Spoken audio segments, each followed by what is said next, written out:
E buon pomeriggio da parte di Franco Segreto, replay su Teleuropa Network, martedì in via del tutto eccezionale, 16 febbraio 2021. Oggi è Carnevale, cara Stella Battaglia, martedì di Carnevale, Martedì grasso, auguri a tutti i bambini che magari stanno festeggiando a casa con i vestitini di Carnevale e auguri anche a tutti voi. Ok, allora si è giocato in Serie A, avremo poi nella ultima parte la nostra collega Claudia Berlingeri da Crotone ci dirà quello che è successo, ennesima sconfitta del Crotone in casa, questa volta col Sassuolo, è stata messa in discussione la posizione di Stroppa, sentiremo le ultime novità. Si è giocato invece nel posticipo di lunedì sera in Serie B tra Cosenza e Reggina, parità 2-2, all'andata era sempre un pareggio, c'è stato un pareggio per 0-0, al ritorno invece 2-2, la Reggina vinceva per 2-0, poi c'è stato un secondo tempo completamente diverso da parte del Cosenza, molto più in arnese rispetto al primo. Primo tempo a parer mio 25-30 minuti da dimenticare o quasi, l'ho scritto del resto sul Corriere dello Sport. E quindi seguiremo anche la Vibonese perché c'è stato il cambio di panchina e lì per essere annunciato Giorgio Roselli. Vi do questa notizia in anteprima perché si è dimesso Galfano dopo 11 giornate che non vinceva in casa. Allora, Stella Battaglia, a te subito ti passo la parola per presentare i nostri ospiti. Grazie. Grazie Franco. Buonasera amici sportivi, eccoci qui come di consueto a regalarvi informazioni riguardanti il calcio delle calabresi. Si alza il sipario di replay e come primo argomento discuteremo di quel che è stato il grande derby calabrese tra... grande è un parolone. Grande derby atteso da tanti calabresi tra Cosenza e Reggina. Non è stata al Marulla una gara semplice, i silani sono partiti con grinta ma già si vedeva una grossa difficoltà nella gestione della palla. Hanno sbagliato 3 o 4 contropiedi e perso tantissime occasioni per fare il fatidico gol che tutti aspettiamo in casa. Quindi il risultato, così come ha detto Franco, tra Cosenza e Reggina è terminato 2-2. Vediamo un po' come hanno visto questa 23esima giornata di campionato di Serie BKT i nostri ospiti in studio che vado subito a presentare. Un benvenuto particolare a mister Gianluca Gagliardi. Grazie mister. Buonasera a voi. Grazie per aver accettato il nostro invito.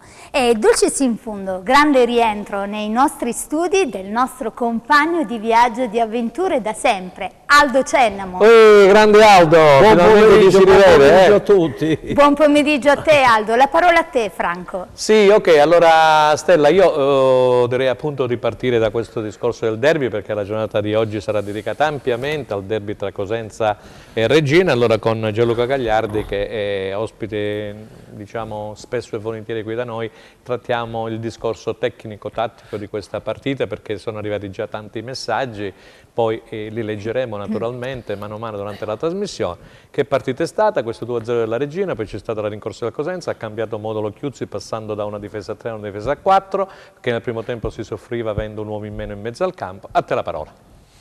Sì, diciamo che la partita è iniziata con le squadre che erano più preoccupate a limitare quelli che potevano essere i pericoli dell'avversario. Due squadre molto strette inizialmente con tanti errori a livello tecnico che prendeva qualche spunto da qualche giocata individuale, in modo particolare dei due esterni della Reggina, Menezza ed Edera. Il Cosenza doveva e lo ha fatto in parte, cosa voglio dire, quello di limitare le giocate di questi due giocatori che potevano fare la differenza e creare dei problemi. Ha deciso di farlo facendo uscire gli esterni, Gerbo e Corsi sui loro terzini e facendo scalare la difesa su questi due difensori aiutati dai mediani. Spesso e volentieri questo è avvenuto un po' in ritardo, consentendo la giocata dei due fantasisti che diciamo durante il primo tempo 4 tunnel detti in modo un po' così da bar dello sport, insomma, testimoniano che la postura e l'attacco della palla dell'avversario non è avvenuta in modo geniale.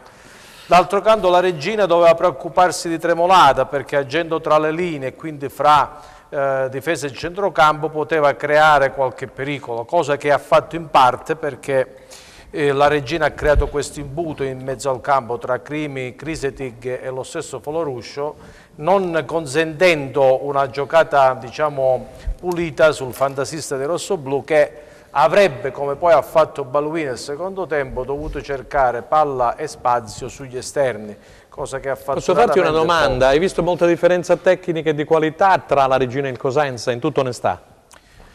Diciamo che il primo tempo per 35 minuti sì, nel senso che fino a quando Venezia ne ha avuto voglia ed Edera è stato in partita, hanno creato quelle che insomma sono le differenze notevoli tra questi giocatori, che lo dicono anche i numeri, oltre che la storia, sono giocatori di categoria diverse. Posso dare subito la parola all'Aldo? Nel frattempo non so se abbiamo la prima telefonata, dalla regia salutiamo Stella, il nostro amico Enzo Leonetti, e salutiamo anche l'amico Massimo Fino a dirigere le camere. Allora Aldo, hai sentito, lui ha fatto una descrizione tecnico-tattica, ha spiegato tante cose molto primo bene. tempo, nel primo tempo, poi parleremo della ripresa. Beh, diciamo che ci sono state due... Con te vorrei parlare un po' della situazione di un bilancio del Cosenza che non si riesce a vincere in casa, eccetera. Ripeto, sono arrivati molti messaggi. Sì, che situazione secondo te? Tu che c'hai un po' il polso della situazione, sei sempre in giro.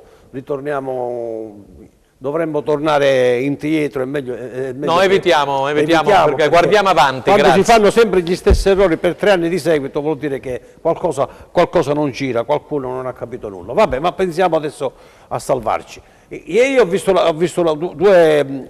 due squadre nel primo tempo, i 35 minuti dell'inizio, il Cosenza onestamente è come se non ci fosse in campo, non c'era in campo, è stato dominato in lungo e in largo dalla Regina, non ho capito il motivo, capita spesso che noi prendiamo... Poi faremo sentire Occhiuzzi, lo spiegherà Occhiuzzi. Prendiamo un gol e poi ci dobbiamo comunque attrezzare per andare a recuperare, lo abbiamo fatto anche ieri, vediamo, poi ne parliamo più a lungo, vediamo quello che... Buon pomeriggio! Avere Antonio Lopez. Buon pomeriggio Antonio, grazie per essere con noi Rai Sport. Ieri hai commentato la partita, stavamo parlando con i nostri ospiti proprio di questo derby. Che derby hai visto? Ti è piaciuto?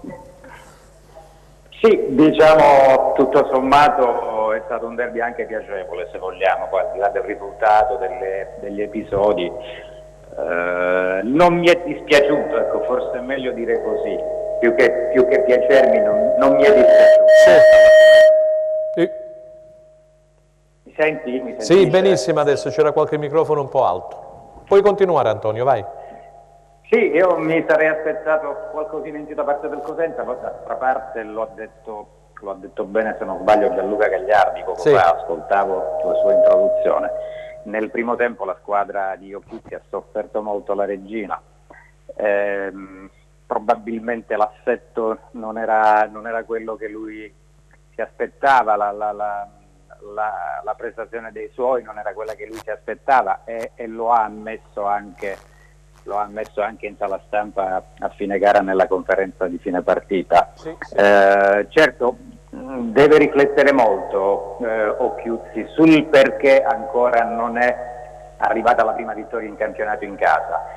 Sono 7 mesi che il Cosenza non vince in casa e ormai l'ultima vittoria risale alla partita con la Juve Stabia, l'ultimo turno dello scorso campionato con cui ha festeggiato la salvezza. Era il 31 luglio, 31 luglio. Com'è? Era il 31 luglio contro la Juve Stabia. Sì, esattamente, era il 31 luglio. Deve riflettere perché non può essere sempre colpa delle assenze, dei giocatori che non c'erano, di quelli che non stanno bene, di quelli che devono trovare ancora la condizione. Qualcosina evidentemente va cambiata nel modulo, lo stiamo dicendo tutti da ieri sera a stamattina. Il modulo a 3 dietro evidentemente non funziona più, o in questo momento non funziona, per cui io mi aspetto già dalla gara di Lecce in programma domenica prossima un cambiamento e un adattamento più che altro alla condizione della squadra e alla disponibilità dei giocatori che ci sono adesso, considerando sempre che alcuni di loro devono lavorare parecchio per trovare la condizione, e c'è l'esempio lampante di Bakogu che ieri ha giocato poco, perché evidentemente non sta ancora L'abbiamo bene. vista la condizione, Antonio, è il discorso che facciamo ormai da tempo, perché scusami che finisco il concetto, grazie, perché è un discorso che facevo da tempo, perché almeno un attaccante doveva essere pronto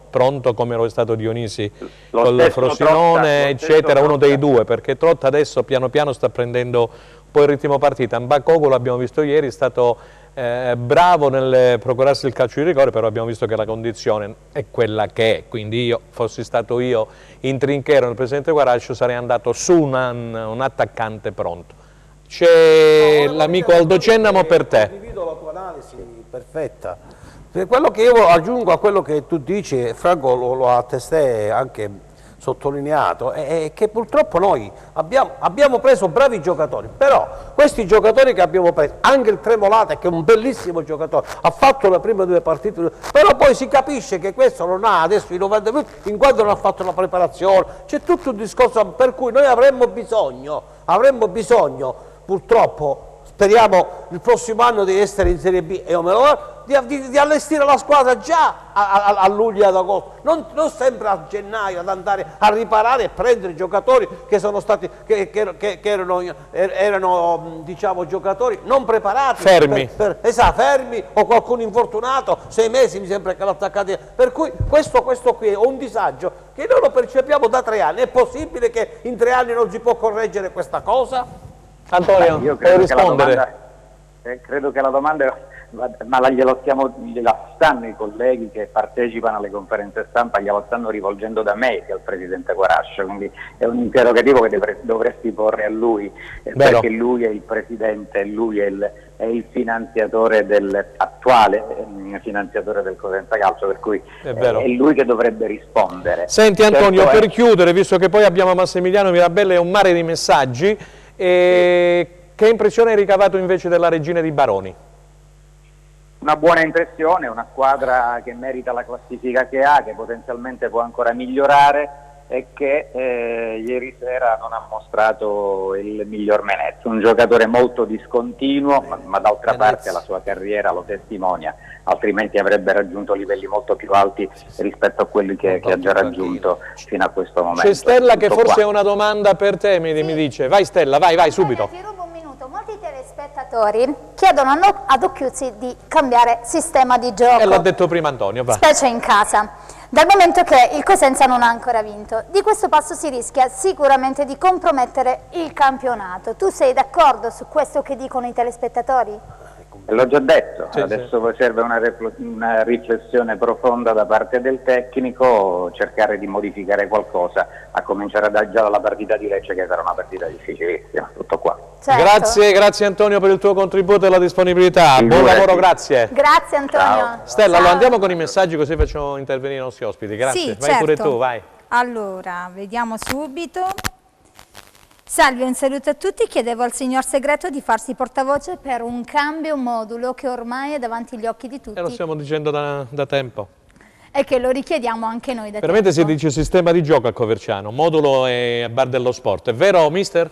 Sì, vabbè. Sistema di gioco, modulo lo diciamo in termini... Vabbè, certamente questo è un telespettatore. La partita di ieri è stata sbagliata nelle scelte tecniche e tattiche di Occhiuzzi nel primo tempo, concedendo campo alla Regina nel secondo tempo. Cambiando modulo ed interpreti abbiamo dimostrato di essere superiori alla modesta Regina. Quando i nuovi attaccanti andranno in forma, le vittorie arriveranno di fila. Già ieri si è visto qualcosa di buono.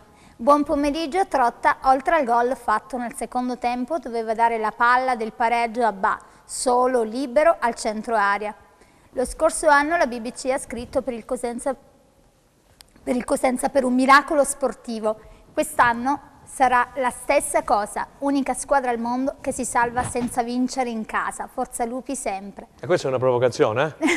Una Io provocazione. li leggo tutti i messaggi. Bravissimo, Franco, no, una così come mi hai provocazione chiesto perché tu. se ti salvi devi andare a vincere Franco, fuori casa, se non vinci in casa devi vincere fuori casa. Io non so se noi abbiamo... Scusami Aldo, c'è un mare di messaggi e poi ti do la parola. Se no poi giustamente i telespettatori Si lamentano che non li leggiamo. Intanto io ricordo anche il nostro numero per poter interloquire in diretta e messaggiarci, 345 921 12 21. Vai subito un altro. Buon pomeriggio, sono Marcello da Cosenza. Ieri abbiamo fatto un primo tempo sottotono e prendiamo sempre gol nella prima mezz'ora. Secondo me il mister dovrebbe regolare meglio la difesa.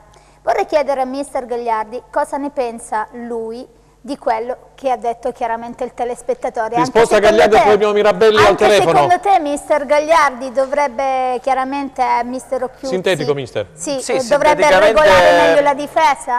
Ripeto che il concetto fondamentale sono gli uomini che fanno la differenza. Ieri nei primi 25-30 minuti una Reggina ordinata con i 2 giocatori ispirati è uscita spesso e volentieri anche dai raddoppi dei giocatori del Cosenza, creando i presupposti per... Ricordiamoci che la partita è stata sbloccata comunque da un rigore concesso, diciamo, per una, chiamiamola un'entrata un po' fuori tempo, di Corsi. Al 6° minuto e al 22esimo la partita era sul 2-0, quindi sottolineiamo anche il grande merito del Cosenza di essere rimasto in partita, non aver perso la testa, restare lucidi e nel continuare a giocare comunque e rimanere, ti ripeto, ancorato poi al risultato finale. Buon pomeriggio Massimo Mirabelli, eccolo qua, grazie per aver accettato l'invito. Buon pomeriggio a te Frank e a tutti i tuoi ospiti. Grazie direttore, ciao. Grazie, si stava disquisendo su questo pareggio, tu immagino avrai visto questo derby ieri sera del Marulla, sì? Certo. Che impressione hai avuto? Un primo tempo dicevamo del Cosenza sottotono, poi è rimasto in partita il Cosenza, ha avuto il merito di credere fino in fondo nel pareggio e poi è arrivato. Tu come l'hai letta questa partita? È stato un derby un po' particolare, nel senso che la Reggina non è stato facile per il Cosenza, perché andare in vantaggio per 2 gol subito non era facile rimanere in partita, invece il Cosenza è riuscito a stare in partita fino alla fine e poi il secondo tempo ha visto un altro Cosenza, anche bisogna dire pure bravo Roberto che ha cambiato qualcosina dall'aspetto tattico e ha messo in difficoltà la Reggina, però è vero che magari Cosenza rincorre questa vittoria casalinga da troppo tempo, però ieri è stato quasi come una vittoria, perché non era facile riprendere una partita in quel modo.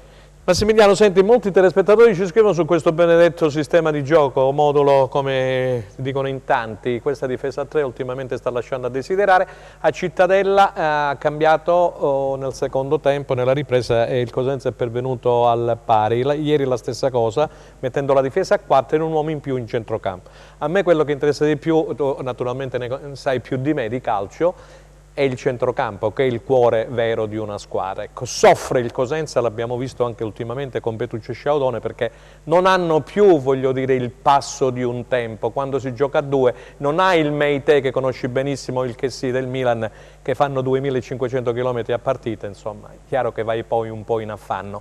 Con l'inserimento di un centrocampista sia a Cittadella in più, nella ripresa, come ieri con Ba, magari con i 3 centrocampisti, allora il discorso come dire, è stato completamente diverso. Concordi? Il discorso sui moduli lascia un po' il tempo che trova, nel senso che poi è l'allenatore che conosce perfettamente i suoi ragazzi, li allena tutti i giorni e poi quello va messo anche in base a quelle che sono le caratteristiche, quindi chi più dell'allenatore sa come mettere la squadra in campo. Poi dopo c'è sempre da tener conto con quale avversario affronti. Ti ritrovi di fronte? Ma non credo tanto nel fatto di un modulo preciso, ma ripeto, in base a quelle che sono le caratteristiche e quello che chiede l'allenatore, magari di volta in volta, però è stato bravo perché riesce anche a cambiare in corsa, quindi a rendersi conto che qualcosa che non va. Spesso in questo campionato ho visto che cambia le partite in corsa e gli va abbastanza bene. C'è Gianluca Gagliardi e poi Aldo Cenno per Massimiliano Mirabelli, poi lo salutiamo. Vai Gianluca. Direttore, buonasera. Ciao Gianluca. Allora, sì, sono d'accordo che il modulo non è la soluzione vincente, ma è comunque una soluzione a gare in corso che potrebbe portare dei benefici, cosa che è avvenuta ieri nel secondo tempo. Ritengo invece che il giocatore, ieri è stato evidente come ecco, il classico fuori classe sia croce e delizia di una squadra, quindi Venezia prima ha alzato il livello, poi con un atteggiamento un po' negativo lo ha abbassato. Ha pagato dazio anche procurando il rigore. Io credo, e non so se sei d'accordo sul fatto, che da sempre continua ad essere il giocatore quello che ti può dare qualcosa in più in fase offensiva, più del modulo. Hai perfettamente ragione, poi quello fa la differenza, perché quando hai giocatori con una giocata, lo sta facendo Venezia, anche se lo fa in modo discontinuo, però quando vuole Venezia ha la qualità di risolversi la partita in qualsiasi momento. Hai perfettamente ragione, poi in Serie B ci vuole tanta gamba, tanta legna devi fare, e poi avere quei giocatori che per risolverti le partite devono farti un po' la differenza, quindi, ma del resto poi dopo in qualsiasi categoria, quando hai quei giocatori che ti fanno una differenza, poi ti fanno fare i punti. Sentiamo Aldo Genova, poi gli faccio un'ultima domanda io a Massimiliano Mirabelli e lo lasciamo libero. Vai Aldo. Caro Massimo, la domanda che ti voglio porre è questa. Noi ci giochiamo, secondo me, la salvezza in Serie B in queste 3 partite, perché io credo che la salvezza sia a 42-43 punti. 41-42 adesso. 41-42 punti. Noi abbiamo adesso 3 partite difficilissime. Andiamo a Lecce, poi giochiamo in casa col Brescia e poi giochiamo col Chievo fuori casa. E poi per cui abbiamo una possibilità. Se noi continuiamo a fare la cosiddetta paragita, è meglio perderne 2 partite e vincerne 2, perché altrimenti in questa maniera, con tutti questi pareggi, secondo me non rischiamo grosso. La proiezione è 38. Dobbiamo assolutamente vincere almeno una partita in casa in queste 3 partite e poi vedere come, perché 42 punti è difficile raggiungere. Abbiamo 23, ci vogliono 19 punti secondo me. Non è facile se non facciamo in queste 3 partite almeno 5 punti. Guarda, comunque il campionato sia lungo, Aldo, non lo perdi e non lo risolvi o ti salvi in queste 3 partite. Secondo me, poi magari spero di sbagliarmi, forse devi alzare un po' l'asticella per quanto riguarda la salvezza. Secondo me 42 punti sono un po' pochi, perché se vedi ci sono squadre, io penso all'Ascoli per esempio, che è una squadra che Cremonese lì sotto però si è mossa bene sul mercato. Ci sono troppe squadre che hanno insomma buoni organici, quindi vedo, secondo me forse ci vogliono 45-46 se non 46 punti per salvarsi. Però come dici tu, hai detto bene, devi vincere per far sì che ti avvicini a questa benedetta salvezza. Però sicuramente quando non puoi vincere, come ieri, non hai perso una gara che è veramente importante, perché il punticino ti permette di muovere la classifica, diciamo. Certo, però per raggiungere, se fosse vero quello che ho detto prima, per raggiungere addirittura non i 42 ma i 45-46 punti, è normale che bisogna incamerare i 3 punti. Ok, allora niente, ha già risposto Massimo a quello che volevo pure chiedere io, e quindi lo ringraziamo per aver partecipato al replay. Grazie Massimiliano Mirabelli per la disponibilità. Grazie, buon lavoro. Stella, abbiamo qualcosina, se no andiamo praticamente a far vedere la partita, così la commentiamo. 45 punti forse sono abbastanza. Sono abbastanza secondo me. Al momento io parlavo di una forbice oggi. Io ho capito che diciamo tu lo dici in funzione dei numeri attuali. Dei numeri attuali, esatto. I numeri attuali ti dicono 42 punti. Dell'equilibrio del campionato. Bravo. 42-43 punti. Perché 23 con la Cremonese col Cosenza, 15, la media si fa così, almeno a Coverciano dicono arrivi praticamente a 38, una vittoria e mezza e arrivi a 42 punti, insomma, dai. Stella, allora andiamo a vedere e poi vediamo la partita, dai. Sì, allora, vediamo un attimo. Sono certa delle capacità tecniche del nostro mister Occhiuzzi, però non deve intestardirsi su scelte... Non deve fare l'integralista come mi hanno scritto, insomma, dai. Su scelte impopolari, non riuscire a vincere una partita in casa di un motivo ci sarà certamente. Bisogna cambiare modulo come del resto è stato fatto nel secondo tempo del derby. Sì. Bisogna assolutamente mantenere questa categoria patrimonio della città e quindi far tesoro degli errori fin qui commessi. Buonasera, una domanda a mister Gagliardi. A parte inverse, il rigore dato alla Regina lo avrebbero dato a noi. Secondo lei c'era quel rigore che ha cambiato tutta la partita, mister Gagliardi?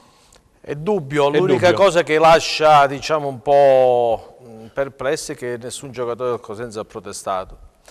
Mi meraviglierei se non l'hanno fatto. Pure io ho notato questo. Se non l'hanno fatto nel dubbio, perché in Italia già quando una cosa è solare diventa addirittura... Stella, c'è una domanda per te da parte di Zio Elio Principato che sì? salutiamo, che ci segue sempre, l'amico Ciao, carissimo. Zio Elio. Ma hai tifato Cosenza o Regina ieri sera? Perché hai fatto il tifo, mi chiede Elio? Ok, io ieri ho seguito la partita su DAZN e ho tifato per il Cosenza, quindi forza Lupi, perché sono regina di sangue, però era giusto tifare per il Cosenza ieri sera. Adesso, se non hai altre domande per me, ok, andiamo qualche minuto E a me in sei la pubblicità. Stella, tu sei la star, le domande non ne ho più. Mano a mano poi arriveranno le altre. Sì, allora telespettatori, andiamo qualche minuto in pubblicità, restate con noi, non cambiate canale.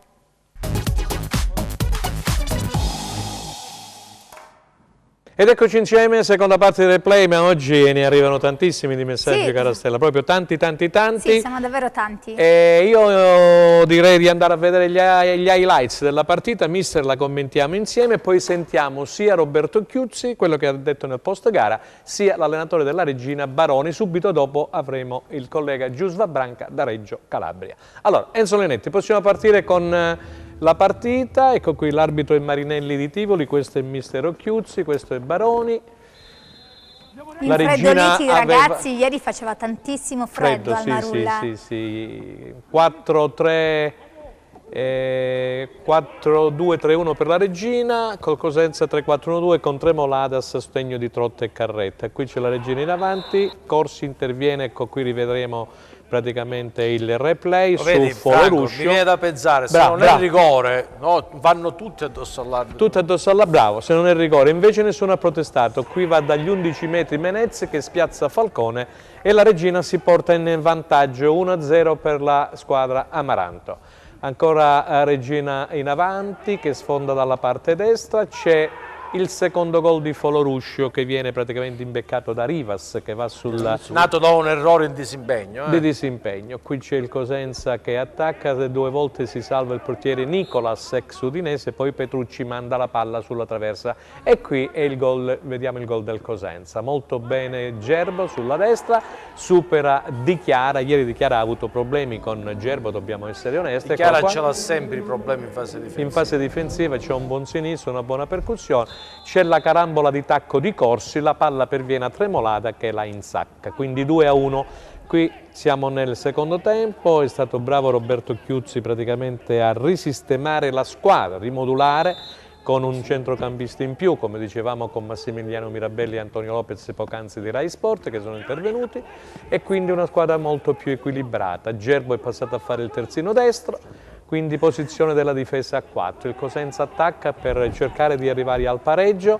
Ci sono un po' di occasioni, mister, puoi aggiungere qualcosa se vuoi. No, il Cosenza il secondo tempo ha fatto la partita come giustamente doveva fare, visto il Balui risultato. l'ha spaccata la partita. Ma Balui veramente è stato una sorpresa molto positiva perché ci ha messo di tutto. Qui era entrato qualità, anche quantità. Bacogo, ecco vediamo su Bacogo. Eccolo qua. Rigore Bene. netto, Franco. Gli ha toccato il piede prima di calciare. Non c'è proprio discussione. Io pensavo andasse in Bacogo, invece è stato Carretta a portarsi agli 11 metri, lì Carretta praticamente si è preso una grossa responsabilità, battuto dal dischetto, il portiere Nicolas Ci ha intuisce la fatto palla la finta il portiere, e dicevo. gli passa praticamente sotto la pancia. Vediamo un Vedi? attimino, eccolo là, il rigore proprio l'aveva intuito Nicolas, che grande esperienza, ripeto, ex udinese. E qui la Regina ci ha provato nei minuti finali, poteva arrivare al 3-2 perché Dennis, grande parata di Falcone, che è stato uno dei migliori in campo insieme a Gerbo del Cosenza. Ancora una volta Dennis che si gira e tira qua, Sì, sempre lui, sempre il tank, sì, sempre l'argentino. E poi il colpo di testa di Montalto che praticamente era entrato nei minuti finali, non doveva giocare. Sentiremo allora anche Baroni e la regina ha, come dire, in panchina, caro Franco, rischiato di vincere la partita. Questo è Marinella. Lorenzo Leonetti, possiamo dare spazio ai due allenatori, c'è sia Occhiuzzi che Baroni. Possiamo partire, sentiamo appunto i tecnici del Cosenza e della regina quello che hanno detto ieri sera in conferenza stampa. Grazie. Devo fare qualcosa di diverso forse nella preparazione della gara, perché anche io ho avuto l'impressione, ogni volta che dobbiamo aspettare di prendere uno schiaffo, oggi 2, per giocare come noi sappiamo e come noi vogliamo. Le colpe, ma sinceramente le prendo io, perché mi chiedo cosa sbaglio nel preparare a livello mentale questo approccio, perché cerco davvero di non tralasciare nulla anche a livello motivazionale, ragazzi.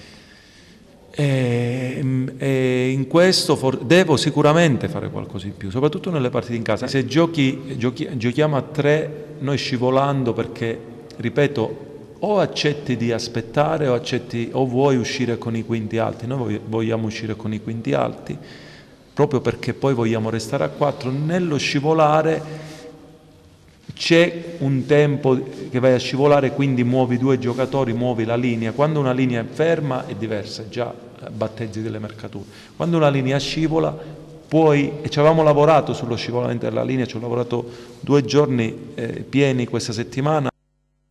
Ok.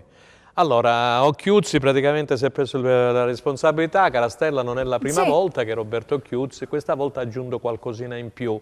Poi ha parlato di un discorso tecnico-tattico, lo scivolamento significava che Gerbo doveva praticamente arretrare per formare una linea 4, quello che dicevi tu, mister. Sopra pensiero lui esprime insomma quello che sente. Lui dice come mai non riesco a trasmettere questa mia mentalità, questa mia voglia che cura pure i dettagli ai ragazzi. Dice evidentemente devo rivedere il discorso motivazionale, mister. È una questione mentale, dice Occhiuzzi.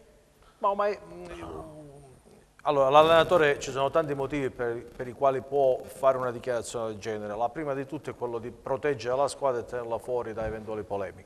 Però penso che abbia voluto sottolineare quello che è stata la preparazione della partita in fase di non possesso, laddove si richiedeva appunto questa capacità, questa lettura da parte dei 2 centrali di destra e di sinistra nello scalare velocemente sul giocatore avversario, quindi Venezia da una parte ed Edera dall'altra, per evitare l'1 contro 1 e quindi la superiorità numerica. Io dico va bene tutto in teoria, ma in pratica c'è il giocatore avversario. Se si chiamasse Luciano qualsiasi, ok, ma visto che si chiamavano Venezia e ci sta che subire la giocata, subire l'anticipo della giocata e quindi entrare in ritardo, ripeto in maniera volgare, i 4 tunnel presi dai centrocampisti del Cosenza testimoniano questo, un'entrata un po' in ritardo e la qualità eccelsa degli avversari. Scusami un attimo, andiamo a sentire Baroni, poi lo faccio commentare ad Aldo Cennamo. Baroni lo abbiamo dalla regia? Abbiamo l'intervista di Baroni? Sì, dovremmo averla, così commentiamo pure Baroni e nel frattempo ci mettiamo in collegamento con Reggio Calabria. È una partita che ci doveva servire perché abbiamo buttato via una vittoria, secondo me, è una gara dove sul 2-0 abbiamo sbagliato tantissime transizioni, tante situazioni in cui eravamo nelle condizioni di chiudere la gara e non l'abbiamo fatto, e quando viene poi la gara che si è riaperta poi la tiene in equilibrio e quindi ci può stare. Certe partite, ripeto, quando poi si incanavano su questa direzione è un peccato buttarle via. Io chiaramente sto cercando di dare dei segnali alla squadra, perché cercare di mettere anche di far capire che comunque non deve cambiare atteggiamento in nessun tipo di risultato, però ripeto, non è tanto che la partita l'abbiamo anche gestita bene, è che sulle situazioni in cui riconquistavamo palla abbiamo sbagliato tutte le scelte e questa è una conseguenza che una situazione che si ripete anche in altre partite. Allora, abbiamo sentito Baroni, anche se l'audio non era dei migliori, perché non è per colpa nostra. Pesco ha detto, primo tempo potevamo fare il terzo gol, non ci siamo riusciti, avremmo potuto farlo, nella ripresa abbiamo sbagliato invece le uscite. Io ho notato che la Regina ha dato il massimo nei primi 40 minuti, facendo un pressing che non faceva veramente respirare il Cosenza. Poi è crollata, cioè fisicamente è scemata un pochino, il Cosenza riprende. Però la domanda che hai fatto prima, ho chiuso l'argomento, io la voglio riprendere. Ma perché noi da più tempo, da quando entriamo in campo, prendiamo sempre questo schiaffo? Io vorrei fare una domanda al mio carissimo amico Occhiuzzi, perché tu sai che io sono molto amico, ma le partite, le squadre avversarie, quando vengono a Cosenza, se li vedono le partite delle squadre avversarie, perché poi lui dopo quella mezz'oretta che fa poi riesce a correggere, immediatamente, e poi il Cosenza recupera le partite. Ci vuol dire che c'è qualcosa all'inizio nei confronti della squadra avversaria che deve essere vista in un certo modo per poi essere corretta, secondo me, perché altrimenti non si spiegano questi primi minuti. Vai Stella, abbiamo Giusva. Sì, vediamo un attimo, abbiamo Giusva Branca in collegamento telefonico. Ciao Giusva, come va? Buon pomeriggio, io benissimo, voi? Pure, grazie, arrivano un mare di messaggi. Allora Giusva, cosa vogliamo dire di questo derby? Hai sentito prima Occhiuzzi fare ammenda dal punto di vista ricementale? Il derby è stato esattamente, secondo me, lo specchio della stagione. Sì. Allora, è tutto l'anno che diciamo che c'è un Cosenza che non molla mai, che a dispetto di una cifra tecnica non sempre all'altezza degli avversari, anche se adesso le cose sono un po' cambiate, secondo me è in meglio, comunque è una squadra che non molla mai e però ha delle partenze non sempre adeguate. Di contro c'è una Regina che si approccia spesso in maniera presuntuosa, non chiude le partite e poi gli ultimi 30 minuti va in difficoltà enormi. Risultato 2-2, mi sembra evidente. Ok, allora vediamo le cose buone che hai visto nella Regina e le cose meno buone, dai. Ma le cose buone che ho visto della Regina sono comunque una cifra tecnica che secondo me dovrebbe mettere al riparo dalla lotta per la retrocessione. Mi preoccupa però questo atteggiamento, perché comunque l'atteggiamento presuntuoso non va mai bene. E poi, diciamo la verità, non è la prima volta che Baroni non capisce quando è il momento di cambiare e ci arriva tardi. Questo un po' mi preoccupa, anche perché vero è che la Regina si è un po' staccata dal quintultimo posto leggermente, ma è anche vero che ha avuto in fila Pescara, Entella e Cosenza, e adesso l'attendono Pordenone, Empoli, Spal, Pisa, Monza, una dietro l'altra. Quelle che ha incontrato il Cosenza in precedenza. Sentiamo Gianluca Gagliardi, mister Gianluca Gagliardi per Giusva Branca. Sì, buonasera. Sì, vorrei sottolineare quello che ha detto lei, nel senso che io ho visto una buona Regina fin quando Menezza ha mantenuto la posizione, ha giocato con la squadra e per la squadra, creando poi dei pericoli. Quando si è messo lì, non so fin quando, detto dall'allenatore di sua spontanea volontà, mentre ha dovuto chiedere sacrificio a Rivas su Gerbo, che stava creando un po' qualche problema su Di Chiara, la Regina si è un po' sfaldata, pur se nel primo tempo aveva avuto i presupposti e secondo me si è specchiata troppo nella giocata individuale invece di privilegiare il compagno meglio posizionato. Il secondo tempo ha ragione, perché quando il Cosenza è cambiato mi aspettavo altrettanto facesse Baroni, mettendo un centrocampista in più e creando quella parità numerica in mezzo al campo, là dove il Cosenza con Balui stava creando qualche problema. Sei d'accordo? Sì, sono completamente d'accordo, anche su alcuni aspetti specifici, cioè che la Regina si è specchiata troppo nel primo tempo. A un certo punto poteva tranquillamente fare il terzo gol, ma ha iniziato a guardarsi, a dirsi come siamo belli, come siamo bravi, così come il discorso di Menez. Rilevo però che la Regina si è permessa il lusso di mantenere in panchina, e questo non è un pregio, anzi, Denis e Montalto, che poi negli ultimi 5 minuti per 3 volte hanno sfiorato il gol. Probabilmente con Denis o Montalto, almeno uno dei due in campo, la squadra sarebbe riuscita a restare un po' più alta, a tenere un po' più palla lontano dalla difesa. Ma la cosa francamente che mi ha lasciato un po' perplesso sono state le dichiarazioni in queste ore di Baroni, che prende le distanze, e qui vengo a quanto fattomi rilevare, dalla squadra, dicendo sostanzialmente che non è stato lui a dire alla squadra di abbassarsi così tanto. Ora, a parte che Menezze non ne aveva più e il fallo da rigore, al di là che ci fosse o no, comunque tradisce questa sua stanchezza, ma mi preoccupa il fatto che l'allenatore prenda le distanze pubblicamente dalla sua squadra. Insomma, questo non è bello. E Aldo Cennamo? Io penso che la Regina ha dato tutto nei primi 40, l'ho già detto prima, e poi dopo ha avuto un calo fisico, ed è stato evidente, perché quella pressione che esercitava sul Cosenza nel primo tempo, secondo me, non era possibile farla per 90 minuti, ma quello che la Regina non avrà difficoltà a difesa. Le difficoltà le avrà, no, da salvarsi. A salvarsi. E le difficoltà forse sono del Cosenza, se mi permette. Con Di Chiara, Menezze, Montalto in banchina e l'attaccante e via dicendo, secondo me con Dennis penso che è una squadra che avrebbe potuto tranquillamente puntare ai playoff.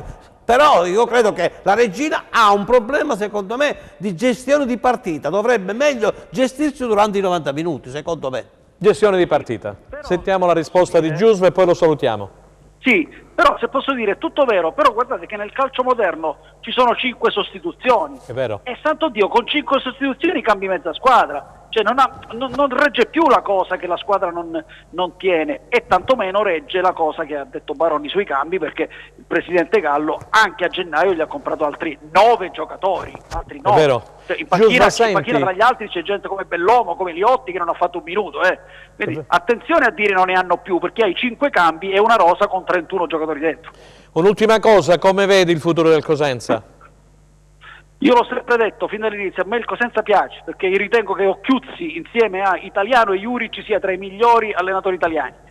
La squadra si è rinforzata anche sul piano tecnico, è chiaro che il range è quello delle ultime posizioni della classifica, e ci starà fino alla fine dell'anno.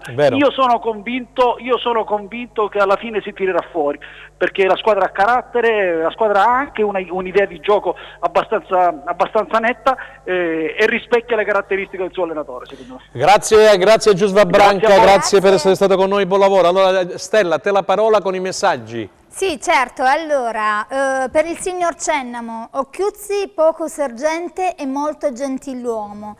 Questo è il motivo. Penso che praticamente questo telespettatore si rifà a ciò che tu hai comunicato prima. Ma io guarda, io penso che Occhiuzzi sia un allenatore emergente. Vabbè, è un allenatore emergente, poi un allenatore che non ha grande esperienza, quindi diamogli le attenuanti generiche del caso. Le colpe d'Occhiuzzi quali sono? Che si è trovato con una squadra dal mese di giugno ad oggi con giocatori che purtroppo, e poi ha dovuto andare a riparare. Di Marzio diceva che le squadre si fanno a giugno, a gennaio non si riparano le squadre, anzi si possono creare danni. Abbiamo attaccanti, abbiamo gli attaccanti che sono adesso sono rotti, che il povero Occhiuzzi che può fare? Secondo me Occhiuzzi non ha nessuna responsabilità. Stella, guarda che stanno passando i messaggi, se ce n'è qualche altro qualche cosa puoi leggere. Ho detto che tranquillamente qualche colpa ce l'ho pure io, anzi lui si assume tutte le responsabilità. Ed è stato onesto. Allora, un telespettatore ci dice, insieme a lui anche tanti altri, ma è possibile che nessuno commenta che Corsi sulla sinistra è improponibile? Cosa ne pensi, mister Gagliardi? Ha detto il mister poco fa, l'abbiamo scritto in tanti. Anche per te, giustamente, hanno ragione. No, io dico che anche di Schiavi, mi hanno scritto anche di Schiavi che ieri come... Però bisogna un attimo, se non gioca Corsi deve giocare Overa, e mi sembra che non ha fatto bene, specialmente in fase difensiva, e contro Edera non lo vedevo assolutamente meglio di Corsi, almeno in fase difensiva. Oppure deve esordire dall'inizio Greco, che non ha i 90 minuti, non ce ne sono altri.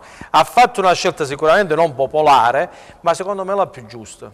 Sì, che è simpatico questo messaggio, Franco, mi piace leggerlo a tutti voi. Prego. Vorrei suggerire alla società del Cosenza Calcio di prendere un mental coach, che è uno psicologo dello sport. Molto probabilmente questo telespettatore si rifà all'intervista di Occhiuzzi. Sì. Perché Occhiuzzi in effetti nella sua Ma sai intervista perché ce l'hanno richiesta sera... in tanti? Perché ieri poi va sulla chat... dice Occhiuzzi, è strana però questa dichiarazione, Franco, perdonami, è una questione mentale.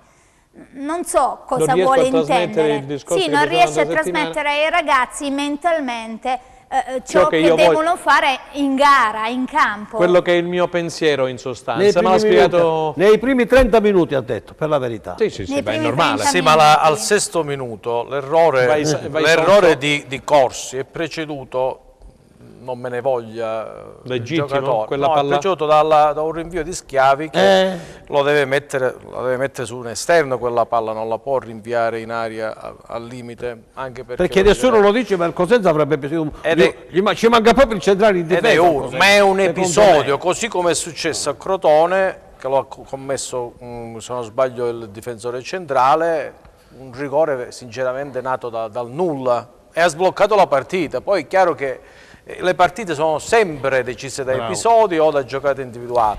Il gol del Cosenza nasce da una giocata individuale fatta da Gerbo, rifinita da Corsi che ha tagliato bene sul primo palo colpendo la palla di tacco e mandando il portiere fuori tempo. E comunque Gianluca, arrivano molti messaggi, insomma i tifosi sono un po' preoccupati perché tutto questo dobbiamo fare i conti con la classifica. In casa vedi la provocazione che ha letto Stella Gagliardi, poco fa. chiedo scusa, il prossimo incontro con il Lecce, così come abbiamo detto in precedenza. Vogliamo già anticipare il Lecce? No, cosa cambieresti nel modulo? Tu, mister, da una vita. Io per cambiare modulo dovrei allenare il Cosenza, la dovrei allenare tutta la settimana e tutti i giorni per verificare qual è il modulo migliore. Certo. Io penso che un allenatore non faccia mai autolesionismo. Ci sta il fatto che appunto di Corsi, no? Se io credo in quel modulo e voglio confermare, ci sta che gioca Corsi e non vero Crecco. Se invece cambio modulo, allora il discorso è diverso, ma va fatto in funzione degli avversari e dei giocatori. Io Tremolada, esteta del calcio, no allenatore, esteta del calcio, non lo toglierei mai dal campo, ma lo sta gestendo bene perché probabilmente ancora non ha i 90 minuti e vuole portarlo a condizione fino al termine del campionato. O fare un sacrificio davanti giocando con una punta, non ci sono altre... Ma come la vedi tu? Dopo mi darai la risposta prima di metterci con Crotone, diamo la parola a Stella per la pubblicità. Mister, ti interrompiamo un attimino, andiamo qualche secondo in pubblicità, restate con noi.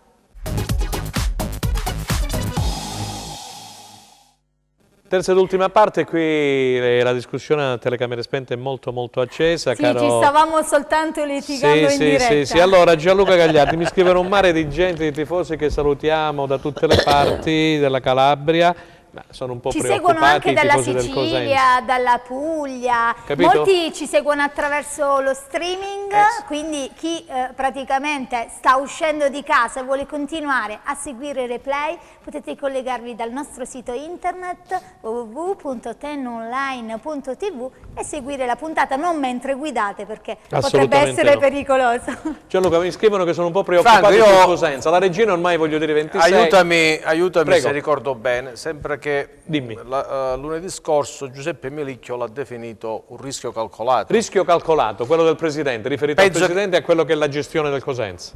Magari anche in relazione a quelli che sono stati i rinforzi, andando a prendere Trotta da 3 mesi in attivo e Bacogu da 6 mesi. Da 6 mesi, l'ha detto Bacogu in conferenza. Il rischio calcolato è, speriamo di arrivare in una condizione tale fino a quando... Devi ridurre i danni fino alla migliore condizione. Allora, questo significa scherzare con il fuoco, detto molto terra, perché la classifica non ti permette questi margini così ampi. Io dico che grazie al campionato equilibrato il Cosenza è attaccato ad una classifica tuttora in linea per quelle che sono le forze della squadra, però le altre comunque hanno recuperato, perché pensiamo dove erano l'Endella e dove erano il Pescara e dove sono adesso.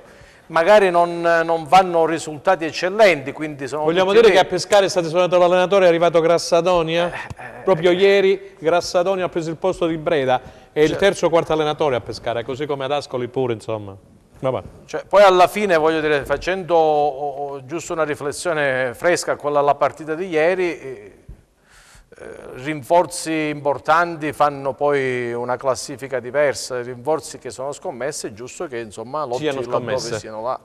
Allora, Stella, c'è qualcosina? Sì, certo. Allora, sono davvero tantissimi messaggi. Ora leggo questo. Buon pomeriggio, sono Pasquale da Acri. Vorrei commentare, ciao Pasquale, vorrei commentare il derby di ieri sera.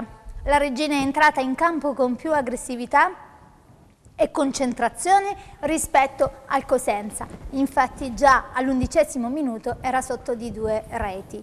Io penso che la difesa a 3 del primo tempo ha dimostrato che non si addice ai giocatori della rosa. Infatti, passando a 4 nel secondo tempo, siamo riusciti a pareggiare. Vorrei sottolineare i troppi cambi di mister Occhiuzzi, sia di modulo che di giocatori. Vorrei vedere un 11 titolare che dia sicurezza, soprattutto a tutti noi tifosi. Dei nuovi acquisti hanno soddisfatto le attese Gerbo, grande partita, e Trotta in miglioramento. Hanno deluso invece Carretta e Tremolada. Poi altri complimenti per la trasmissione. Grazie Nel Pasquale. momento in cui un allenatore ha fatto un articolo più lungo del mio di questa mattina, Pasquale, che sarebbe più lungo del mio del Corriere dello Sport. Pasquale è un grande tifoso dei Lupi. Vabbè, ma non possiamo stare 5 minuti però, insomma, il succo certo, ormai è quello nel lì. Nel momento in cui un allenatore ascolta il rumore del pubblico ha già perso. Buon pomeriggio, non capisco perché i pseudo tifosi che si preoccupano di una squadra che gioca bene e con i nuovi innesti è ancora più bella a vedersi. Ma ne capite di calcio, telespettatori? Questo è un telespettatore che chiaramente ha scritto per tutti i messaggi che compaiono in sovraimpressione. Aldo, ma ti squilli il telefono, dovevi lasciare là, tampone, non tampone, telefono acceso, ma che fai? Mi mandi il telefono in diretta, dai. Domanda a Metti Cennamo, vediamo un attimo, domanda a Cennamo. Se Occhiuzzi dice che Tremolada e Baolì sono i 2 migliori trequartisti della Serie B, perché non li fa giocare insieme? Ok, allora aspettiamo un attimo che ci sono stati tanti messaggi perché abbiamo in diretta Crotone e Claudia Berlingeri. Buon pomeriggio Claudia. Buon pomeriggio Franco, buon pomeriggio a tutti. Allora, grazie per essere stata con noi. Ho dato la notizia della Vibonese che dovrebbe arrivare Roselli, lì si parlava di Strotta, c'è stata praticamente questa riunione tra la dirigenza e Stroppa dopo l'ennesima sconfitta, quella contro il Sassuolo. Che è successo? Nulla di particolare? Sì. Ieri pomeriggio c'è stato questo incontro tra Gianni Vrenna e il tecnico del Crotone che insomma hanno avuto questa riunione, però insomma si è deciso almeno per il momento di andare avanti con Stroppa. Inizialmente insomma sono usciti i nomi perché insomma la sconfitta interna con il Sassuolo insomma pesa parecchio. Non solo insomma, per il risultato quanto per come è avvenuta, perché si continuano a fare sempre gli stessi errori che il tecnico non imputa al modulo che adotta il 352, ma continua insomma, a dire che sono degli errori singoli, delle ingenuità a mio avviso sono inammissibili nel massimo campionato italiano, perché insomma a quei livelli non puoi commettere determinati errori perché vieni chiaramente punito e perdi le partite. So che qualche allenatore comunque Claudio è stato contattato come Semplici, che sembra abbia declinato l'invito, e De Rossi che sta finendo a Coverciano. Diciamo, i versi sono stati quelli di Leonardo Semplici, ex PAL, e di Daniele De Rossi, però il primo sembra che insomma non sia stato propenso ad accettare la proposta in attesa di altri progetti ovviamente più allettanti. L'ex bandiera della Roma invece ha ripreso il corso a Coverciano per ottenere il patentino, per cui insomma è concentrato in questa direzione. Un terzo nome è stato fatto, quello di Walter Zenga, che sarebbe stato un ritorno, ma è stato smentito dallo stesso Gianni Vrenna, insomma, perché non c'è stato alcun contatto tra l'ex portiere del E la prossima sarà a Torino contro la Juventus, Esattamente, quindi insomma anche per questo probabilmente si continua il rapporto con Stroppa, perché Franco, chiunque arriverebbe in questo momento comunque non puoi pretendere di andare in casa della Juve a fare il risultato, anche se ricordiamo che allo Scida c'è stato il pareggio con la Juventus, quindi nel calcio poi... È vero, può succedere di tutto. Claudia, senti, visto che abbiamo poco tempo, c'è Gianluca Gagliardi per una domanda.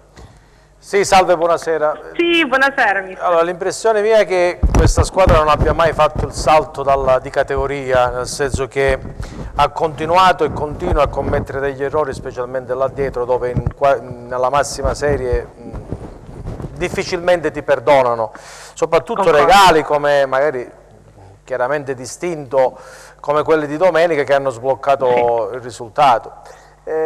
Viceversa davanti la squadra comunque un gioco, un'idea, un'identità ce l'ha, crea, ha messo dei giocatori anche di categoria come un asse di Carmine che stanno facendo bene.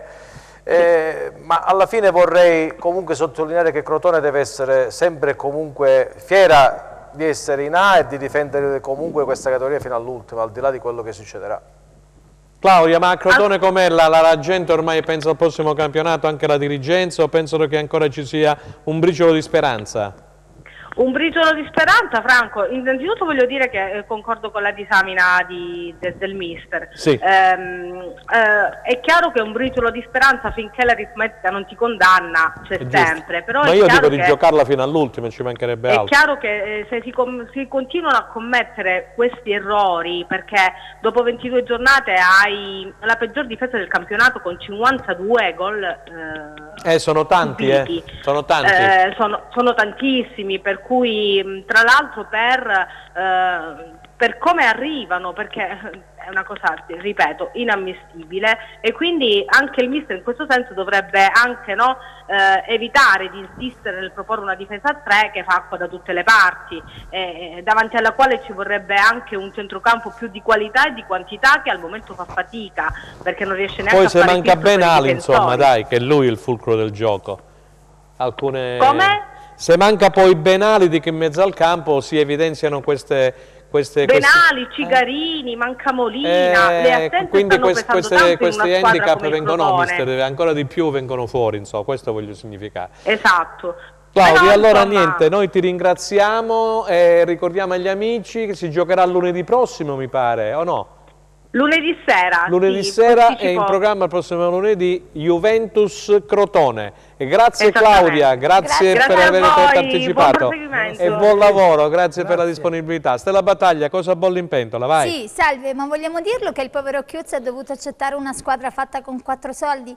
Come? Non ho capito, il povero Chiuzzi? Allora, un telespettatore ha mandato un messaggio. Salve, ma vogliamo dirlo che il povero Chiuzzi ha dovuto accettare una squadra fatta con 4 soldi? Lo vogliamo dire che gli altri concorrenti hanno un parco attaccanti di alto valore, noi invece dobbiamo aspettare Trotta? Non ancora pronto? Andiamo a cercare le responsabilità altrove e sappiamo dove. Forza Lupi sempre. Buon pomeriggio. Ma secondo i vostri ospiti siamo stati inferiori alla Regina? Io dico di no. E con i nuovi acquisti arriveranno le vittorie. Occhiuzzi deve dare una grossa scrollata ai suoi calciatori, altrimenti non riuscirà mai a darsi delle spiegazioni su come non riesce a trasmettere quello che pensa. Il saldo della partita di ieri è negativa per il Cosenza, non solo perché il pareggio è in casa, ma anche perché perde con la Regina nel computo degli scontri diretti. Vabbè, Salvezza la Regina tranquilla grazie alle prestazioni delle cosiddette seconde linee, in particolare Balulì, promotori del pareggio contro la Regina e non solo. Scusate, il problema è che non bisogna arrivare ad essere sotto di 2 gol e prestazioni del primo tempo di ieri. Benissimo, abbiamo capito. Aldo, perdonami, puoi rispondermi alla domanda che ti ho posto prima? Aspetta che te la dico subito. Quella ecco qua. Vediamo subito. Nel frattempo Aldo voleva aggiungere qualcosa. Aldo, cosa voleva nel frattempo che Stella la cerca? No, volevo aggiungere che, guarda, noi di questa trasmissione, io da più anni, sono 3 anni che sto ripetendo le stesse cose, si fanno sempre gli stessi errori. Le squadre si fanno a luglio, a giugno. E questo è il tuo concetto, insomma. Abbiamo detto sempre, difatti noi paghiamo. Il problema è che devi salvare il Però salvatore, Aldo, in questo momento. L'anno scorso ti sei salvato all'ultimo secondo, quest'anno speriamo che ci salveremo all'ultimo minuto, all'ultimo secondo, però gli errori che si fanno in continuazione mi fanno capire che purtroppo non c'è più soldo di chi non vuol sentire, perché una squadra di Serie B, che Cosenza, che la città e la provincia merita, non lo puoi disperdere così soltanto perché sei attaccato fortemente al fatto che devi i bilanci. I bilanci sono importanti, però i bilanci sono importanti quando tu hai la possibilità, ma se la Serie B è un patrimonio di questa città, un patrimonio di tutto, tu non puoi pensare sempre ai bilanci, perché poi diciamolo chiaramente, in Serie B si pigliano anche bei soldini dalla Lega. Come no? Si pigliano 6 milioni. Ma ci sono anche, come dice il Presidente, entrate e uscite, quando ha presentati nuovi, ci sono spese, non ci sono più gli spettatori. Ho visto adesso qualche sponsor importante, ho visto che c'è attorno al Cosenza si è creato un clima diverso. Allora diciamo facciamolo qualche sforzo, però non a gennaio. A gennaio abbiamo preso giocatori che poi non sono neanche in condizioni. che discendere in campo come si dovrebbe, perché 15 minuti o 10 minuti non ti possono risolvere. E quindi bisogna limitare i danni, questo è il tuo assunto, limitare i danni in attesa dei nuovi. Di che cosa parliamo? Certo, a gennaio abbiamo cercato di tamponare quello che non avevamo. Ho capito. Allora, Aldo, una domanda per te da parte Ecco, l'hai trovata finalmente. Sì. Se Occhiuzzi dice che a Tremolada e Bauli sono i migliori trequartisti di Serie B, perché non li fa giocare insieme? Questa è la domanda che ti ho fatto prima. Ma guarda, hanno tutte e due lo stesso. Io non sono un tecnico. Facciamo rispondere casomai a Mister Gagliardi. Tremolada è un grandissimo giocatore, però secondo me non ha i 90 minuti per poter stare in gambe. E quindi lo sa. Bauli per me è un grande giocatore, io non mi spiego neanche perché Bauli non giochi, insomma. Deve crescere, deve maturare, è un giocatore che poi può svolgere più ruoli. Ok, la stessa domanda era rivolta a Mister Gagliardi da parte di un telespettatore, quindi invece tu, Mister Gagliardi, come la pensi? Farli giocare insieme o no? No, ma noi abbiamo già uno storico importante in questo campionato. Balouis quando ha giocato all'inizio non ha avuto la stessa resa di quello che invece riesce a fare a partite in corso. Evidentemente il ragazzo non è maturo, non ha quell'esperienza tale da giocare dall'inizio. Non si discutono le qualità di Tremolada, altrimenti diamo uno schiaffo al calcio e dovremmo cambiare tutti i mestieri e canali. Tremolada è un giocatore che io ne vorrei tanti per il bene del calcio e per chi va a vedere una partita di calcio. Detto questo, poi ci sono gli equilibri. Gli equilibri significa che se Tremolada non è in condizione, ci sono due punte, non è la squadra che poi va ad accorciare e quindi limita l'avversario, allora si va in difficoltà. Se invece la squadra gioca da squadra, può giocare Tremolada, può giocare Balouis, può giocare chiunque. L'importante è tenere le giuste distanze fra i compagni di reparto e tra i reparti stessi. Il problema sai qual è, Mise? Perché noi parliamo a volte del sesso degli angeli, nel senso che con questo maledetto Covid non riusciamo praticamente a vedere gli allenamenti per le disposizioni di sicurezza. Perché desidererei rendermi conto, come spesso dice Roberto Occhiuzzi, di quello che fa la squadra durante la settimana, che se un giornalista va a seguire, come abbiamo sempre fatto noi con i colleghi, eccetera, ti rendi conto di quello che è il lavoro settimanale effettivo di un allenatore, perché quando ho visto Occhiuzzi fare quelle dichiarazioni ho detto questo è un ragazzo che butta l'anima, guarda anche i dettagli, però qualcuno probabilmente non risponde a quello che sono i suoi dettami, oltre che tecnico-tattici, ma i dettami anche mentali. Vai. Sì, no, ma in effetti anche io ho capito questa cosa qui. Io penso che durante gli allenamenti i ragazzi si comportano in un determinato modo, poi quando sono in gara, insomma, è come sbagliano. quello che deve andare a fare l'esame. Almeno così sembra dalle dichiarazioni del mister Occhiuzzi. E la mia paura qual è? Che se vai giù, poi questa non è una squadra che ha la forza di risalire, perché il rischio è che questo è un'eventuale sconfitta, ecco perché noi vogliamo mettere può far venire meno le nostre analisi sono delle analisi costruttive, caro mister. No, ci mancherebbe, la classifica è quella che è, Franco. In un altro campionato, in un'altra epoca ero ultimo con il peggior attacco, cosa che lo è il Pescara. Tu riesci comunque ad avere una difesa, una fase difensiva da alta classifica e quindi ti dà questa speranza. Però io tra le righe leggo in Occhiuzzi che i giocatori lo seguono e si vede che i giocatori credono in quello che fanno e sinceramente tutti hanno avuto belle parole, danno il massimo. È chiaro che è come vederci allo specchio, siamo belli però non riesco a raggiungere l'obiettivo. Il nostro Alessandro Russo che salutiamo, sai che dice sempre Alessandro Russo? Vorrei ma non posso, lo ripete sempre. Io mi rifaccio a capello alla famosa domanda a Conte, il piano B ci vorrebbe, caro Franco. Piano B. Stella. Mister Gagliardi, chiedo scusa, la sensazione quindi da quanto si è capito sia vedendo la partita sia oggi in trasmissione, ringraziamo innanzitutto tutti i telespettatori che si complimentano per la trasmissione da Reggio Calabria, ci hanno scritto da Amantea, da Catanzaro e da Crotone. Allora, la sensazione è quella di aver regalato un tempo alla regina, o almeno come dice Occhiuzzi forse mezzo tempo. Secondo te punto giusto o occasione persa? Cioè la regina deve recriminare qualcosa, secondo te mister Gagliardi? Ma quando si va in doppio vantaggio in un derby è chiaro che una squadra ha delle colpe poi se non raggiunge la vittoria, viceversa l'altra squadra che recupera e lo fa. Io sottolineo ancora una grande dote che ha questa squadra, che è una personalità. Io mi ricordo che Braglia sottolineava il fatto che il Cosenza non avesse in organico giocatori di personalità al di fuori di Schiavi e Sciaudone. Schiavi non lo faceva giocare e Sciaudone comunque giochicchiava. Quest'anno il Cosenza in mezzo al campo ha grande personalità, perché Petrucci lo si può discutere o meno, ma comunque un giocatore di grande personalità, così come lo è Sciaudone, così come adesso lo è Gerbo, e Trotta stesso, sono giocatori di categoria. Bacogo. Io cercherei, fossi nei giocatori, nell'allenatore, la famosa palla sporca, la famosa palla inattiva. La seconda palla. La seconda palla, da dove Lo vogliamo spiegare, mister, per cortesia? No, non c'è da spiegare nulla. Cioè, da dove è nato anche il gol della Regina sulla seconda palla è stato reattivo, bravo Folorucci a leggere dove andava questa palla, ad anticipare purtroppo il nostro difensore a prendere il rigore. Stella, vogliamo andare a vedere il prossimo turno, per favore, così lo commentiamo, se dalla regia Enzo Leonetti ci va a partire il prossimo turno.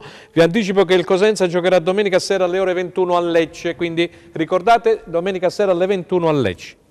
Ok, prossimo turno vedremo in campo Ascoli... Dimmi pure la Regina quando gioca e a che ora, Sì, Ascoli Salernitana, Brescia Cremonese, Cittadella Reggiana, Vicenza Spal, Venezia Virtus Entella, Chievo Monza, Pisa contro Empoli. Invece domenica vedremo in campo Regina contro Pordenone alle ore 15 e Lecce Cosenza alle ore 21. Quindi domenica, eccolo qua, domenica, lo ha detto Stella, si giocherà Regina Pordenone alle 3 e il Cosenza poi in serale a Lecce alle ore 21. Mister, vogliamo introdurre questo Lecce Cosenza? Franco, Lecce-Cosenza è sempre stata una partita sentita quasi come un derby per via di tante situazioni. Tecnicamente è un'altra partita, diciamo, difficile, ma sono quelle che possono dare quella carica giusta ai giocatori e fare la prestazione importante. Io continuo a ripetere, il Cosenza deve metterci quella che ormai va di moda, si chiama cazzimma, quella di arrivare prima sulla palla, quella di lottare su ogni pallone e poi credere nel risultato sempre e comunque. Vediamo se Enzo Leonetti ci fa vedere la classifica generale, così vediamo il Lecce che occupa l'8° posto, l'ultimo utile per i playoff, se non vado errato. Esatto, poi vediamo se abbiamo la classifica. 35 punti il Lecce. E poi vediamo un attimino anche il Pordenone, che è il prossimo avversario della Regina. Troviamo al comando quindi l'Empoli con 44 punti, a seguire Cittadella, Monza, Chievo con 39 punti, Venezia Salernitana 38, Spal 36, Lecce 35, bravissimo Aldo, Pordenone, Frosinone 32 punti, Pisa 31, Vicenza, Brescia, Regina 26 punti, Reggiana 24, Cosenza Cremonese 23, Ascoli 21, chiudono la classifica Virtus Entella e Pescara con 17 punti. Si sta delineando la classifica. Si sta delineando, infatti, lasciamola lì la classifica un attimo così. Questo stacco Pisa 31, Vicenza 26 sono già 5 punti. E leggere le squadre. Io sinceramente ripeto che per la prima volta, forse dopo tanti anni in B, la classifica rispecchia secondo me quelli che sono i valori delle squadre. Pensare, attenzione, ci deve far, tra virgolette, nascere diciamo, un po' di timore il fatto di vedere il Brescia, che quando hai un Donnarumma davanti in questa categoria e una è difficile pensare che il Brescia possa retrocedere, così come la Regina stessa e la Cremonese che è investito. Allora dobbiamo cominciare a fare punti, Franco. Cominciare a fare punti principalmente in casa, caro Chiuzzi, lo sa lui, lo sa la società. Il Presidente durante la conferenza stampa, prima di darti la parola, Aldo ha detto: ora caro Chiuzzi, il bel gioco sì, ma da questo momento in poi occorrono punti pesanti. È stato chiaro, Guarascio? Vai. Chiuzzi deve cercare di capire fortemente perché si prende questo schiaffo e poi si reagisce. Se il Cosenza non riesce a correggere questa lacuna, questa distrazione che c'è all'inizio, probabilmente il Cosenza da Lecce ne uscirà con risultati importanti. Però bisogna posso giocare fare una domanda, con Franco, a te. determinazione. No, io volevo parlare del Pordenone che ce lo chiede. Prego. No, voglio fare una domanda io a te. Sì, tu ritieni, dalla tua grande esperienza nel calcio, ritieni che in che percentuale possa incidere un allenatore nei risultati di una squadra? Guarda, io ho sempre sostenuto insomma, che un allenatore la sua parte la fa. La sua parte la fa. Se diciamo, non si cambia. Ma io ho parlato di percentuale. Un 50%. Quindi dai grande importanza alla Sì, sì, molta importanza. 40, 60, 50, 50. Ma scusi, ma altrimenti Scusami Aldo, no, se no ci perdiamo nei miei. Mi ha fatto una domanda, per me l'allenatore vale la metà della squadra. Vai. Non tutti la pensano così, Aldo. Beh, così, il calcio è questo. No, vabbè. Allora, vediamo un attimo. Allora, c'è buon pomeriggio, vi seguo da Reggio Calabria e voglio farvi i complimenti e salutare Mister Gagliardi, anche se Mister Gagliardi il telespettatore non si presenta, quindi non ti posso dire chi è. Persona competente e obiettiva, complimenti per il programma. Carretta uguale Bernadeschi, stesso non gioca, poca grinta, lanci e tiri quasi sempre fuori misura, per me doppia arrabbiatura da tifoso dei Lupi e della Juve. Sì. Buonasera, perché non provare con il 4-3-1-2 oppure col 4-2-3-1 con Tremolada, Carretta e Balulì dietro troppo? Un po' come la Regina, con i trequartisti in sostanza, dice, è una punta vertice, è una punta vertice. Quasi tutti i messaggi sono più o meno simili per il sistema e il modulo di gioco. Sì, parlano allora, tutti del modulo di per gioco. te è alta? Sì, sinceramente sì, nel senso che perché gli altri danno il 20 il 30. Gli altri danno il 20 il 30. Sì, diciamo che generalmente bisogna ho detto tra 40 fare delle e 50. valutazioni anche in funzione di quello Io credo molto negli allenatori. Sì, se gli viene data la possibilità però. Io lo do per scontato. E anche in funzione di quello che poi è l'organico. Ti posso fare allora una domanda, perché Dionisi con l'Empoli sta facendo grandi cose, eppure era un illustro sconosciuto fino a Venezia l'anno scorso. Sì, ma Dionisi non salta una partita che sono anni, Franco. Dionisi non ha avuto 3 mesi di inattività, non è stato fermo. Dionisi adesso... Non Dionisi l'attaccante, io parlo di Dionisi allenatore dell'Empoli. Ah, pensavo l'attaccante. No, dell'allenatore dell'Empoli. Dionisi si sta ripetendo, Dionisi ha fatto bene in G, ha fatto bene in B con il quello Venezia, che voglio dire. Quindi sta maturando. L'Empoli poteva andare su un altro allenatore, è andato su Dionisi e gli sta dando grandi però un organico di tutto c'è un organico con Franco. E ha la fortuna di venire, di arrivare all'Empoli dopo un'annata disastrosa. Quindi a Venezia? No, adesso ad Empoli praticamente... eredita un'annata disastrosa dell'Empoli. No, perché Stella, scorso... ci dicono che dobbiamo salutarci. Sì, dobbiamo salutare la Era bella la discussione, mister, perché 40, 60, 50, 50, Dionisi, Empoli, Grassadonia a Pescara, Roselli a Ma io ho fatto la domanda Roselli perché alla Vibonese, per salutiamo un Giorgio po' al Roselli alla riparo, Vibonese. perché sembrerebbe che il problema sia solo e unicamente Chiuzzi. Allora l'allenatore è giusto che ha le sue colpe, però attenzione. Sono d'accordo, le colpe sono da dividere, quindi ho diviso bene. Vai Stella. Allora, io ringrazio per la trasmissione innanzitutto il coordinatore Franco Segreto. Grazie a te. I nostri ospiti per aver accettato il nostro invito, mister Gianluca Gagliardi. Grazie a voi, arrivederci. E l'opinionista Aldo Cennamo. Buon pomeriggio, grazie a tutti. Bentornato tra di noi. E vi ricordiamo che con Replay ci ritroviamo il 22 febbraio, quindi il lunedì prossimo, alle ore 15. Grazie per averci seguito. Arrivederci. Arrivederci.